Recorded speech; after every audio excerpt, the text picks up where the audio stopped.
नालायक बेटा। देर रात अचानक ही पिताजी की तबीयत बिगड़ गई। आहट पाते ही उनका नालायक बेटा उनके सामने था। माँ ड्राइवर बुलाने की बात कह ही रही थी, पर उसने सोचा अब इतनी रात को इतना जल्दी ड्राइवर कहाँ आ पाएगा। यह कहते हुए उसने सहज जिद और अपने मजबूत कंधों के सहारे बाबूजी को कार में बिठाया और तेजी से हॉस्पिटल की ओर भागा। बाबूजी दर्द से कहराने के साथ ही उसे डांट भी रहे थे। धीरे चला नालायक, एक काम जो इससे ठीक से हो जाए। नालायक बोला, आप ज़्यादा बातें ना करें बाबूजी, बस तेज सांसें लेते रहिए। हम हॉस्पिटल पहुंचने वाले हैं। अस्पताल पहुंचकर उन्हें डॉक्टरों की निगरानी में सौंप वो बाहर चहलकदमी करने लगा। बचपन से आज तक अपने लिए वो नालायक ही सुनते आया था। उसने भी कहीं ना कहीं अपने मन में यह स्वीकार कर लिया था कि उसका नाम ही शायद नालायक ही है। तभी तो स्कूल के समय से ही घर के लगभग सब लोग कहते थे कि नालायक फिर से फेल हो गया। नालायक को अपने यहाँ कोई चपरासी भी ना रखे, कोई बेवकूफ़ ही इस नालायक को अपनी बेटी देगा। शादी होने के बाद भी वक्त बेवक्त सब कहते रहते हैं कि इस बेचारी के भाग्य फूटे थे जो इस नालायक के पल्ले पड़ गई। बस एक माँ ही है जिसने उसके असल नाम को अब तक जीवित रखा है, पर आज अगर उसके बाबूजी को कुछ हो गया तो शायद वह भी।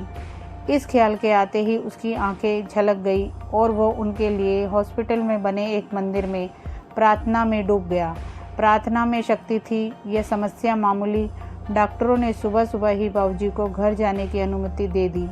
घर लौटकर उनके कमरे में छोड़ते हुए बाबूजी एक बार फिर चीखे, छोड़ नालायक, तुझे तो लगा होगा कि बूढ़ा अब लौटेगा ही नहीं।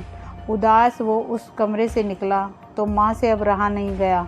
इतना सब तो करता है, बावजूद इसके आपके लिए वो नालायक ही है। विवेक और विशाल दोनों अभी तक सोए हुए हैं। उन्हें तो अंदाज़ा तक नहीं है कि रात को क्या हुआ होगा। बहुओं ने भी शायद उन्हें बताना उचित नहीं समझा होगा।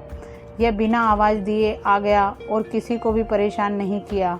भगवान न करे कल को कुछ अनहोनी हो जाती तो, और आप हैं कि उसे शर्मिंदा करने और डांटने का एक भी मौका नहीं छोड़ते। कहते कहते माँ रोने लगी थी। इस बार बाबूजी ने आश्चर्य भरी नज़रों से उनकी ओर देखा और फिर नज़रें नीची कर ली। माँ रोते रोते बोल रही थी, अरे क्या कमी है हमारे बेटे में। हाँ मानती हूँ पढ़ाई में थोड़ा कमज़ोर था, तो क्या सभी होशियार ही होते हैं। वो अपना परिवार, हम दोनों को, घर मकान, पुश्तैनी कारोबार, रिश्तेदार और रिश्तेदारी सब कुछ तो बखूबी संभाल रहा है, जबकि बाकी दोनों जिन्हें आप लायक समझते हैं वो बेटे सिर्फ अपने बीवी और बच्चों के अलावा ज़्यादा से ज़्यादा अपने ससुराल वालों का ध्यान रखते हैं।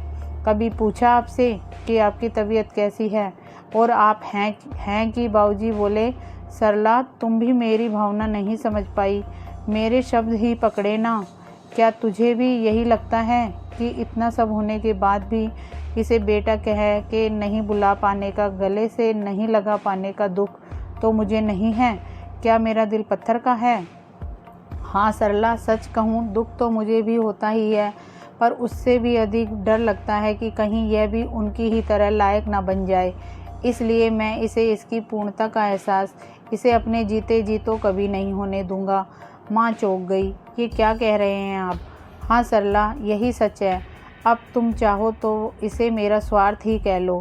कहते हुए उन्होंने रोते हुए नज़रें नीची किए हुए अपने हाथ माँ की तरफ जोड़ दिए, जिसे माँ ने झट से अपनी हथेलियों में भर लिया और कहा, अरे अरे ये आप क्या कर रहे हैं? मुझे क्यों पाप का भागीदार बना रहे हैं? मेरी ही गलती है, मैं आपको इतने वर्षों में भी पूरी तरह नहीं समझ पाई। और दूसरी ओर दरवाजे पर वह नालायक खड़ा खड़ा यह सारी बात सुन रहा था। वो भी आंसुओं में तरबतर हो गया था। उसके मन में आया कि दौड़कर अपने बाबूजी के गले से लग जाए, पर ऐसा करते ही उसके बाबूजी झेप जाते। यह सोचकर वह अपने कमरे की ओर दौड़ गया। कमरे तक पहुंचा भी नहीं था कि बाबूजी की आवाज़ कानों में पड़ी, अरे नालायक, वो दवाइयाँ कहाँ रख दी? गाड़ी में ही छोड़ दी क्या? कितना भी समझा दो, इससे एक काम भी ठीक से नहीं होता। नालायक झटपट आंसू पोंछते हुए गाड़ी से दवाइयाँ निकालकर बाबूजी की कमरे की तरफ दौड़ पड़ा। दोस्तों, कहानी पसंद आई हो तो इसे लाइक कीजिए और मेरे चैनल पर नए हैं तो चैनल को सब्सक्राइब कीजिए। Thank you.